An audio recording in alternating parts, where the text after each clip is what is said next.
So hello and welcome back students to AIB Education and Study with Anas sir. Today I will be starting class 12 Political Science chapter number 2 of first book सत्ता के समकालीन केंद्र। तो जिस तरीके से हमने कल की क्लास के अंदर अपने फर्स्ट चैप्टर यानी 2 ध्रुवीयता के अंत के हर एक टॉपिक को डिस्कस कर लिया था, जो इंपॉर्टेंट थे हर एक की मैंने ब्रीफ एक्सप्लेनेशन आपको दे दी थी, वो भी शॉर्ट वे में। सो आज की इस क्लास के अंदर बेसिकली इस चैप्टर से जितनी भी इंपॉर्टेंट चीजें बनती हैं, जितने भी टॉपिक्स बनते हैं, उन सभी को हम एक वन शॉट वे के साथ कवर अप करने वाले हैं। सो स्टार्ट करते हैं अपनी आज की इस इंपॉर्टेंट क्लास को और समझते हैं हर एक टॉपिक को काफी brief, best and short explanation के साथ। So let's start.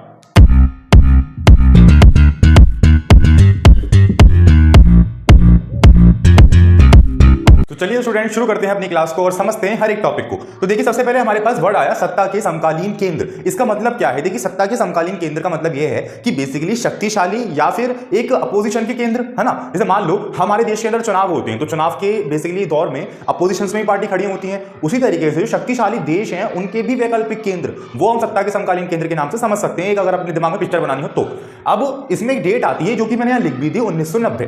तो 1990 के शुरुआत से यह स्पष्ट हो गया था कि पूरे विश्व की जो 2 ध्रुवीय महाशक्ति थी उसमें से एक का तो विघटन हो गया था। पूरे विश्व के अंदर सिर्फ एक ही महाशक्ति बची थी जिसका नाम था अमेरिका। अब उसका वर्चस्व सभी पर कायम ना हो, इसीलिए सत्ता के वैकल्पिक या सत्ता के समकालीन केंद्रों पर विचार किए गए थे। यहां तक समझ में आ गया। नेक्स्ट हमारा पोर्शन यहां से यही शुरू हो जाता है कि इसी वजह से सत्ता के समकालीन केंद्रों की वजह से उसमें से एक नाम जो आता है जो स्थापित किया गया, जिसका नाम था यूरोपीय संघ। आसियान भी था, बट आसियान एक अलग टॉपिक पर विचार करेंगे, उस पर अभी हम यूरोपीय संघ की बात कर लेते हैं। तो हम समझ गए भैया कि 1990 की शुरुआत से यह स्पष्ट हो गया था कि पूरे विश्व के अंदर एक ध्रुवीय व्यवस्था है, यानी कि एक ही महाशक्ति बची है। अब उस महाशक्ति का वर्चस्व सभी देशों पे कायम ना हो सके, जिस तरीके से अमेरिका ने किस देश के ऊपर परमाणु बम गिराया था, उसका आंसर आपको मुझे कमेंट बॉक्स के अंदर बताना है, जिसके परमाणु बम गिराने की इतनी तगड़ी रेडिएशंस थी कि वहां की जनता आज भी बेसिकली क्या होती है, कुछ लूली लंगड़ी या फिर किसी भी डिसेबिलिटीज के थ्रू पैदा होती है।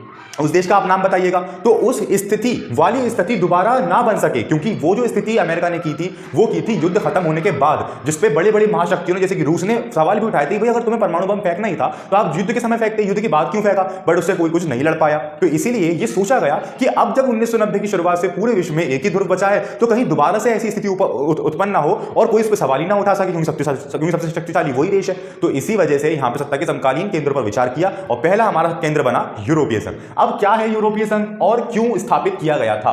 तो देखिए स्टूडेंट्स, ये जो स्थापित किया गया था आपका किया गया था 1992 में, 1992 में। तो ये आपको याद रखना है, सारी इंपॉर्टेंट डेट्स हैं, ठीक है। अब ये जो स्थापित किया गया था ना, इसके 2 मोटिव थे क्यों किया गया, कि जितने भी अब तक युद्ध लड़ते हुए आए, पहला विश्व युद्ध हुआ, दूसरा विश्व युद्ध हुआ, उसमें सबसे ज्यादा यूरोप के साइड के देशों को जो हानियां पहुंची, उनकी सारी रिसोर्सेज, उनकी अर्थव्यवस्था, उनकी जितनी भी मटेरियल था वो सब डिस्ट्रॉयड हो गया, वो खराब हो गया, उनकी अर्थव्यवस्था चरमरा उठी और अल्टीमेटली किसी भी देश का युद्ध जो लड़ा गया वो इनकी जमीन पर लड़ा गया। तो यहां पर अब ये स्थिति हो गई कि भाई हम तो पूरी तरीके से बर्बाद हो गए ना। जैसे मान लो युद्ध का मतलब क्या होता है कि पैसों का आउटफ्लो, यानी कि अगर एक रॉकेट भी फेंका जा रहा है या फिर एक बम भी फेंका जा रहा है तो उसमें करोड़ों रुपए जा रहे हैं, समझ लीजिए। तो इसी वजह से ये अपनी अर्थव्यवस्था बिल्कुल खो चुका था। तो उसका मोटिव ये था कि भाई हम संगठन के अंदर रहेंगे तो क्या करेंगे, हम बढ़िया तरीके से काम करेंगे और साथ में अपने आप की अर्थव्यवस्था का उत्थान कर सकेंगे। और दूसरा मोटिव ये था कि जिस तरीके से मैंने अभी आपको सारी एक्सप्लेनेशन दी कि अमेरिका का वर्चस्व सभी पे कायम ना हो, तो इसीलिए ये एक सत्ता के अंदर आएगा, शक्तिशाली देश बनेगा और अल्टीमेटली अमेरिका को टक्कर भी देगा। आज के समय में देखा जाए तो अमेरिका को टक्कर देने वाले काफी ज्यादा देश हैं, काफी सारे हैं। तो इसका मतलब यह है कि यूरोपीय संघ हकीकत में टक्कर दे रहा है। क्यों? क्योंकि जहां पर अमेरिकी डॉलर एग्जांपल के थ्रू 82 रुपीस के बराबर है इंडियन रुपी के, वहीं पर यूरोपीय संघ के जो रुपए हैं यूरो, तो वो कैसे एक रुपए यहाँ के, वहां के 1 रुपए यहाँ पे 93 रुपीस के बराबर हो सकते हैं। तो ये वजह है कि वहां पे अब हमारा यूरोपीय संघ हकीकत में एक सत्ता के वैकल्पिक केंद्रों में आ चुका है, जो कि उसे टक्कर ले सकता है। 1992 याद रखिएगा, ठीक है। नेक्स्ट आ जाइए यूरोपीय संघ 2020। अब ये मतलब क्या है 2020 का? देखिए यूरोपीय संघ को जो शक्तिशाली बना सके वो कारण क्या है? इसके अंदर बेसिकली बड़े बड़े उद्योगपति, बड़े बड़े मालदार और साथ में शक्तिशाली देशों का समर्पण, वही तो उसको शक्तिशाली बनाएगा। जैसे कि फ्रांस, रूस, ब्रिटेन आदि ये हो सकते हैं ना। अब यही कुछ देश इसके अंदर समर्पित थे जिनके पास वीटो पावर की भी शक्ति थी, तो अल्टीमेटली ये इसको शक्तिशाली बना रहा था। मगर 2020 के अंदर इसमें से ब्रिटेन अलग हो गया। क्यों?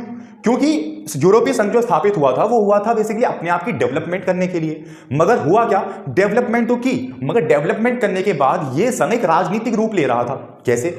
ऐसे कि यूरोपीय संघ अपने आप का, अपने संघ का एक झंडा तैयार कर लिया उसने अपने संघ का, मतलब अपने संघ के अंदर जितनी भी देश समर्पित हैं उनकी करेंसी तैयार कर ली उसने। और साथ में उसने ये घोषणा कर दी कि पूरे संगठन के अंदर जो भी देश हैं उसके देशों में कोई भी आ जा सकता है विदाउट एनी वीजा और विदाउट एनी टैक्स। तो ये इन्होंने कुछ कुछ बातें रखी। इन्होंने कोशिश बहुत की हम अपना संविधान बना सके, बट ये उसमें कामयाब नहीं हुए। झंडा वगैरह तक बना लिया इन्होंने, अल्टीमेटली फोर्स की ड्रेस भी बना ली थी यहां तक की। तो ये हमारा यूरोपीय संघ एक समर्पित हो रहा था, राजनीतिक रूप में बदलाव हो रहा था इसका। तो ये राजनीतिक रूप में बदलाव ब्रिटेन को अच्छा नहीं लगा, ठीक है, ये आपको याद रखना है। ये राजनीतिक बदलाव ब्रिटेन को अच्छा नहीं लगा। क्यों?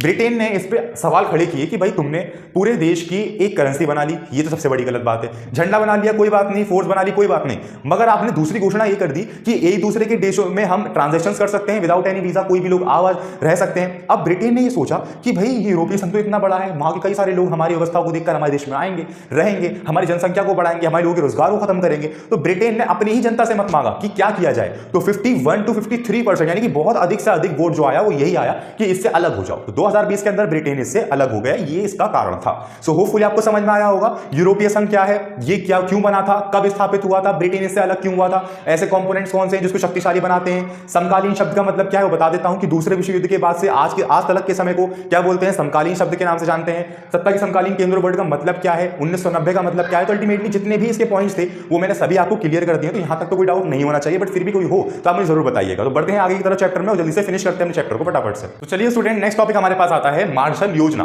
अब ये मार्शल योजना क्या थी? देखिए, मार्शल योजना का मतलब ये है कि जो अमेरिका द्वारा यूरोपीय संघ की हेल्प की गई थी विद यूज ऑफ फाइनेंशियली, तो इसको मार्शल योजना के नाम से जाना गया। अब आप कहोगे सर मार्शल योजना अमेरिका ने उसकी हेल्प करी थी, क्यों की थी? ये तो उसके विरुद्ध ही बना था। देखिए, जो भी युद्ध हुए थे उसके अंदर अमेरिका का इन्वॉल्वमेंट था और अमेरिका ने ये सोचा कि भाई हर युद्ध के अंदर मैं इन्वॉल्वमेंट था, इस देश ने हमारी तरफ से लड़ाई लड़ी या हमारे लिए तो उसकी जमीन पर लड़ाई हुई, क्यों ना इसकी कुछ हेल्प की जाए। तो इसी को मार्शल योजना के नाम से जाना गया। नेक्स्ट, यूरोपीय आर्थिक सहयोग संगठन, ये घटित हुआ आपका 1948 के अंदर। अब मार्शल योजना के समय के अंतर्गत ही पश्चिमी देशों की जो यूरोपीय संघ में हेल्प हुई उसी को एक यूरोपीय आर्थिक सहयोग संगठन के नाम से हम जानते हैं। तो बेसिकली ये कब हुआ था गठित? 1948 के अंदर। तो होपफुली समझ में आया होगा। यूरोपीय परिषद, अब ये यूरोपीय परिषद क्या है? देखिए, जैसे मैंने आपको बताया ना कि राजनीतिक रूप लेता जा रहा था, तो 1949 के अंदर यूरोपीय परिषद का गठन हुआ, जो कि एक राजनीतिक रूप में बदलाव लेने का काफी बड़ा टॉपिक था या पॉइंट था। परिणाम स्वरूप 1957 में यूरोपियन इकोनॉमिक कम्युनिटी एक ये साबित कर दिया कि भाई हाँ, ये तो रूप लेता जा रहा है किसका? राजनीति के रूप में।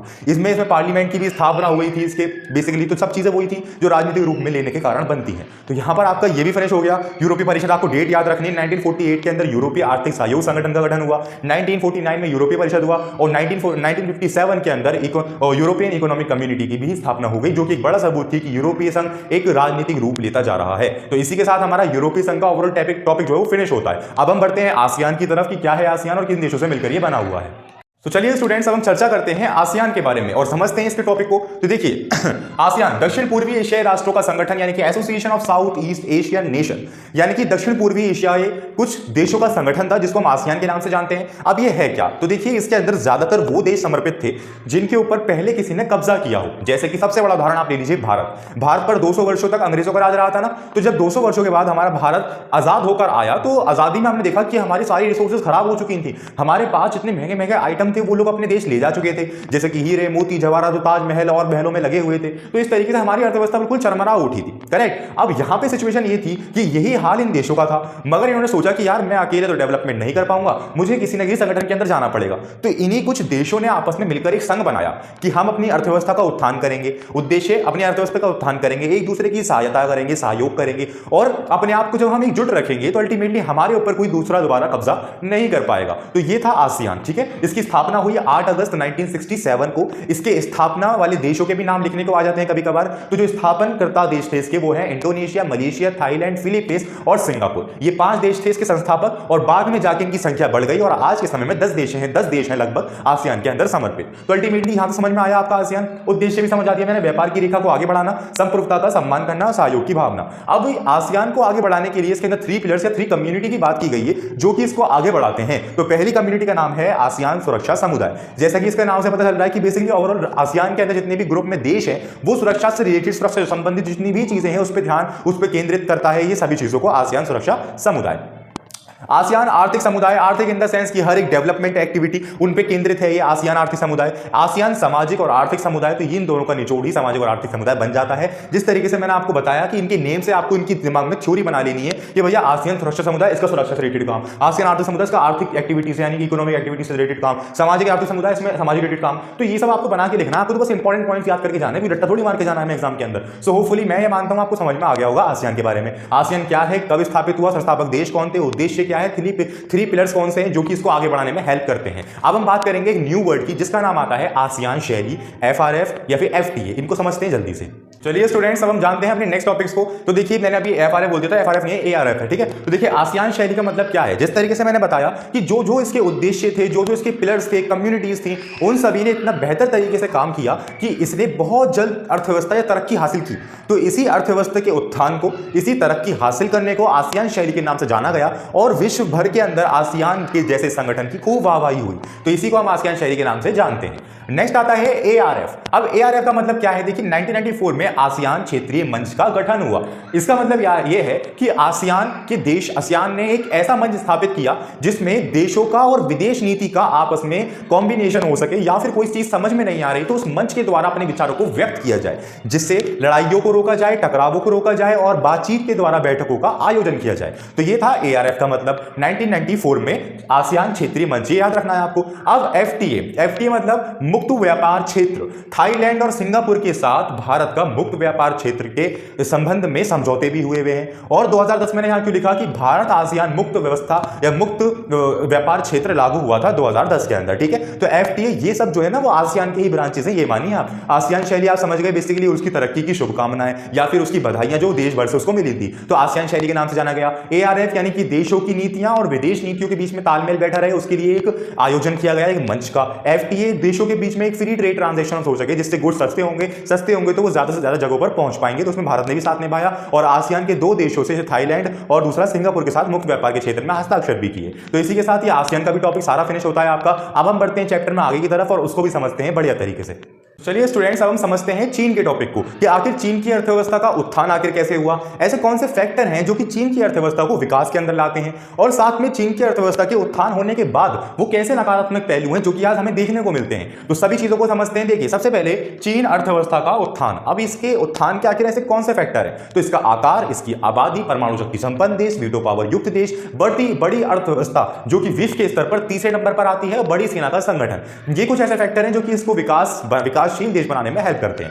अब चीन की अर्थव्यवस्था का आखिर विकास किस तरीके से हुआ, ऐसा तो है नहीं शुरुआत से ही मालदार देश होगा। तो देखिए आप ना इसके विकास को तीन भागों में डिवाइड कर लो, जैसे जैसे मैं बताता जा रहा हूं। तो फर्स्ट आते हैं 1949 में पहले नेता माओ। अब इनके दौर के अंदर सभी चीजें कैसी थी, समाजवादी थी। इनकी व्यवस्था ही साम्यवादी व्यवस्था के नाम से मशहूर थी।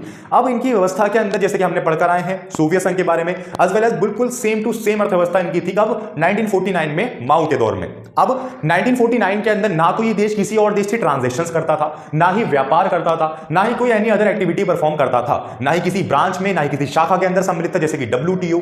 तो अब इसके अंदर इसे कुछ भी चीज चाहिए होती थी, ये खुद अपने पास बनाता था और वही यूज करता था। सकल घरेलू उत्पाद उतना उत्थान पे नहीं था, सिर्फ अपने यूज बेस की चीजें बनाता था। नेक्स्ट आ जाइए 1975, यहां पे आप समझिए 1949 में बंधी हुई अर्थव्यवस्था, याद रखिएगा आप। 1949 में माओ के दौर में बंधी हुई अर्थव्यवस्था। अब थोड़ी सी बंधी हुई अर्थव्यवस्था की ना गांठ खोलेगी कैसे। 1970 में नए प्रधानमंत्री आए जिनका नाम था चाउ एन लाई। 1970 में नए प्रधानमंत्री आए चाउ एन लाई, और इन्होंने सोचा कि भाई ऐसी बंधी हुई अर्थव्यवस्था रहेगी तो भाई हम तो नहीं कर पाएंगे विकास, और अगर हम विकास नहीं कर पाएंगे तो हम आगे कैसे बढ़ेंगे। तो इन्होंने कुछ छोटे छोटे क्या बोलिए पूरे देश के निचोड़ वाले कंपोनेंट्स पे जोर दिया, जैसे कि एग्रीकल्चर, उद्योग, सेना, विज्ञान और प्रौद्योगिकी। इन क्षेत्रों पर इन्होंने ज्यादा ध्यान दिया और इस पर एक्सपेंस भी किया कि ये आगे बढ़े और हमारा देश विकास करे। तो यहां से थोड़ी बंधी हुई अर्थव्यवस्था की डोर खुलना शुरू हो गई। कब? नए प्रधानमंत्री 1970 में। ये कब बने थे? जब माओ की हत्या या मृत्यु हो गई थी। हत्या तो नहीं हुई थी, मृत्यु हुई थी। तो जब माओ की मृत्यु हो गई थी तब ये प्रधानमंत्री बने थे चाउ एन लाई। तीसरा चरण 1978 में डेंग शियोपेंग, ठीक 8 साल बाद एक नए नेता आए डेंग शियोपेंग। इन्होंने पूरी तरीके से अर्थव्यवस्था को निजीकरण कर दिया। क्यों कर दिया? क्योंकि 1970 में जो नए प्रधानमंत्री थे चाउ एन लाई, उनके दौर में चीन ने विकास करना तो शुरू कर दिया था, मगर जितने परसेंट पे चीन विकास कर रहा था उतने ही परसेंटेज पे जनसंख्या भी ग्रोथ कर रही थी। और जब जनसंख्या ग्रोथ कर रही थी तो हम इतना बेसिकली मार्जिनल रिक्वायरमेंट जितनी थी उतनी नहीं बचा पा रहे थे। तो थोड़ा विकास हो रहा था। अगर 6% विकास हो रहा है तो 3% जनता भी बढ़ रही थी। तो यहां पे थोड़ा थोड़ा विकास होना शुरू हुआ था। मगर 1978 में ओवरऑल निजीकरण हो गया और इन्होंने पहला संबंध मेरे ख्याल से अमेरिका के साथ जोड़ा था। और 1982 में कृषि का निजीकरण कर दिया पूर्ण रूप से। 1998 में उद्योगों का निजीकरण कर दिया पूर्ण रूप से कि अब इनके ऊपर कोई भी सरकारी एक्टिविटी इतनी प्रभावी रूप से कार्य नहीं करेगी। कुछ चीजों पर रिस्ट्रिक्शंस लगाई, जैसे कि भारत में मिक्स्ड इकोनॉमी जब अपनाई थी, तो सेम ऐसे ही जब न्यू इकोनॉमी रिफॉर्म्स आई थी तब भारत में रिस्ट्रिक्शंस कुछ बिजनेस पे लगाई थी और बाकी जो है लिबरल कर दिए थे। सेम सिचुएशन इन्होंने करी 1978 में डेंग शियोपेंग। अब इन्होंने SEZ यानी कि स्पेशल इकोनॉमिक जोन की भी स्थापना करी कि ये हमारी सरकारी जमीन है, आप यहाँ पे बेसिकली अपना प्लांट लगाइए, फैक्ट्री लगाइए, आपको कुछ ना कुछ बेनिफिट्स हम देंगे, जैसे कि इलेक्ट्रिसिटी, जैसे कि टैक्सेस, जैसे कुछ भी आपको बेनिफिट मिलेगा। और 2001 के अंदर WTO यानी वर्ल्ड ट्रेड ऑर्गेनाइजेशन के अंदर भी चीन सम्मिलित हो गया। तो इसका विकास आपको 3 भागों में डिवाइड करना, 1949, 1970, 8 साल बाद 1978। नेता कौन थे 1949 में? माओ, 1970 में चाओ एन लाई, 1978 में डेंग शियोपेंग। 1949 के माओ के दौर में समाजवादी व्यवस्था, 1970 यानी चाओ एन लाई के दौर के अंदर थोड़ी सी अर्थव्यवस्था का खुला यानी कि निजीकरण होना शुरू हुआ, और 1978 के अंदर यानी डेंग शियोपेंग के दौर में पूर्ण रूप से निजीकरण हो गया। कब हुआ? 1982 में कृषि का निजीकरण हुआ और 1998 में उद्योग का निजीकरण हुआ। तो यहां पे सब चीजें हमारी फिनिश हुई। अब जब चीन ने विकास कर लिया, पूर्ण रूप से विकास कर लिया, तो इसके कुछ नकारात्मक पहलू हमें देखने को मिले, जैसे कि बेरोजगारी। आप देखो, यानी कि जो माओ जी का जो दौर था उसमें समाजवादी व्यवस्था थी। समाजवादी व्यवस्था के अंदर तो हर नागरिक को गारंटी मिलती है कि आपको रोजगार मिलेगा, बट अब तो निजीकरण हो गया ना, प्राइवेटाइजेशन हो गया, अब तो नौकरी मिले तो ठीक, नहीं मिले तो नहीं ठीक। तो इसीलिए बेरोजगारी बढ़ी, महिलाओं की स्थिति अब ठीक नहीं थी, भ्रष्टाचार बढ़ा और असमानता भी बढ़ी। तो ये था हमारा ओवरऑल चीन की अर्थव्यवस्था के उत्थान का टॉपिक। सो होपफुली कोई डाउट आपको नहीं बचा होगा, बट फिर भी कोई डाउट हो तो आप मुझे जरूर बताइएगा, मैं उसे क्लियर करने की पूरी कोशिश करूंगा एक स्पेसिफिक वीडियो के द्वारा आपके डाउट की। ठीक है, तो बढ़ते हैं चैप्टर में आगे की तरफ और समझते हैं उसको भी फटाफट से। चलिए स्टूडेंट्स, हमारे पास इस चैप्टर का नेक्स्ट और लास्ट टॉपिक ये आता है कि चीन के साथ भारत के संबंध कैसे हैं। तो इस चैप्टर से ये क्वेश्चन तो आता ही आता है, तो आप इसे दिमाग में भर के जाओ और समझ के जाओ कि चीन के साथ भारत के संबंध कैसे हैं। कभी बार ऐसा भी क्वेश्चन आ जाता है कि पहले कैसे थे और अब कैसे हैं। ठीक है, तो इन सभी को हम समझेंगे। कैसे समझेंगे? जैसे मैंने अभी आपको याद करवाया ना, समझाया है स्टेप बाय स्टेप कि चीन की अर्थव्यवस्था का उत्थान कैसे हुआ, 1949 में कौन आया, 1970 में, 1978 में ये सीढ़ी बन गई एक। इसी तरीके से सीढ़ी बना लो। पहला पॉइंट, पहले समय में ना बेस्ट, यानी कि चीन के साथ भारत के संबंध काफी अच्छे थे, बहुत अच्छे थे, और हिंदी चीनी भाई भाई के नाम से नारा मशहूर था। पहले के समय की बात हो रही है। 1950 में चीन द्वारा तिब्बत को हड़पना। अब धीरे धीरे क्या हुआ, 1950 में ना जो भारत और चीन के बीच में तिब्बत आता था उसको चीन ने हड़प लिया। अब जब चीन ने हड़प लिया तो भारत और चीन की सीमा मिल गई। पहले तिब्बत आता बीच में, अब तिब्बत बचा नहीं। तो जब सीमा मिल गई तो चीन के द्वारा भारतीय सीमा पर बस्तियां लगाई गई। अब बस्तियां जब इन्होंने स्थापित कर दी तो भाई भारत की जो सेना थी, भारत के जो लोग थे, भारत की सरकार थी, उन्होंने इसका विरोध किया कि हमारी सीमा पर बस्तियां क्यों लगा रहे हो आप अपनी। तो इसी विरोध के चलते ये हमारी सीमा, ये हमारी सीमा, ये हमारी सीमा, दोनों तरफ से ये बातें उठने लगी। तो 1962 का युद्ध हो गया और इस युद्ध के अंदर भारत को पराजय हासिल करनी पड़ी। ठीक है, ये बहुत बुरा समय था हमारे लिए। 1970 में चीन के राजनीतिक मुद्दों पर परिवर्तन आए। अब युद्ध हो गया, हम हार गए, कुछ अरुणाचल प्रदेश के राज्य छिन गए, कुछ जगह छिन गई। अब 1970 में चीन के कुछ राजनीतिक मुद्दों में ना चेंज आया। अब यहाँ व्यवहारिक मुद्दों को प्रमुख माना जाने लगा। तो यहां से थोड़ी हमारे संबंधों की करवट शुरू हुई, यानी कि थोड़ी सी चीजें चेंज होने लगी, बढ़िया होने लगी। अब दिसंबर 1988 में राजीव गांधी द्वारा एक दौरा किया गया, किसका? चीन का, जिसमें 4 पोस्ट खोली। पोस्ट कहां खोली? सीमा पर। क्यों? क्योंकि ये दौरा जो है वो सफल हुआ था संबंधों को सुधारने के लिए। 4 पोस्ट का मतलब यह है कि सीमा के द्वारा एक दूसरे के देश में सांस्कृतिक, राजनीतिक या फिर व्यापारिक आदान प्रदान हो। और इस दौरे के बाद जो राजीव गांधी द्वारा किया गया था 1988 में, 1988 में, फिर उसके बाद 1999 में व्यापार के मुद्दों में हकीकत में 30% की वृद्धि आई थी भारत और चीन के अंदर, यानी व्यापार की जो क्षेत्र था वो बढ़ा था। और मैं यदि बात करूं अब करंटली, क्योंकि ये तो सब मैंने पहले ही बता दी और पहले ही बताते हम मिडल में भी आ गए। अब आज के समय के अंदर भारत और चीन के मुद्दे खराब हैं। कैसे? सीमा विवाद को लेकर और चीन के द्वारा पाकिस्तान के समर्थन को लेकर, आतंकवाद के समर्थन को लेकर। जो विरोध भारत करता है उसका समर्थन चीन करता है। तो इस तरीके से कुछ ऐसे पॉइंट्स हैं जो कि आज के समय में दोनों देशों के बीच में टकराव के मुद्दे बने हुए हैं। तो इसी के साथ आपका ये चैप्टर फिनिश होता है। हर एक टॉपिक, हर एक पॉइंट हमने बढ़िया तरीके से समझ लिया है। इस चैप्टर में से भी आप कोई भी क्वेश्चन उठकर आ जाएगा, मैं ये मानता हूं कि आप उसको जरूर सॉल्व कर पाओगे। सो उम्मीद है आपसे, पढ़ते रहिए इसी तरीके जितनी चीजें हमने आज पढ़ी हैं एक बार घर पर रिवाइज जरूर कर लीजिएगा, क्योंकि अब तो कंटिन्यूअस वे के अंदर आपको सिर्फ पॉलिटिकल साइंस की वीडियोस मिलने वाली हैं। बिजनेस स्टडी की डल रही थी, सो वो अब एग्जाम हो गया उसका, तो पॉलिटिकल साइंस पर हम ध्यान देने वाले हैं। तो कल चैप्टर यानी कल की क्लास के अंदर बेसिकली आपको मिल जाएगी नेक्स्ट चैप्टर की वीडियो, और अदरवाइज आपको सेकंड बुक भी साथ साथ शुरू करनी है, तो वो आप मुझे बता दीजिएगा। फिर हम ऐसा शेड्यूल बना लेंगे कि सुबह की क्लास के अंदर फर्स्ट बुक की वीडियोस अपलोड कर देंगे और शाम की क्लास के अंदर सेकंड बुक की। ठीक है, तो जैसा भी आपको समझ में आया मुझे जरूर बताइएगा। तो मिलते हैं नेक्स्ट क्लास के अंदर, कवर करेंगे नेक्स्ट चैप्टर को इसी तरीके से काफी brief, best and short explanation के साथ। So thank you.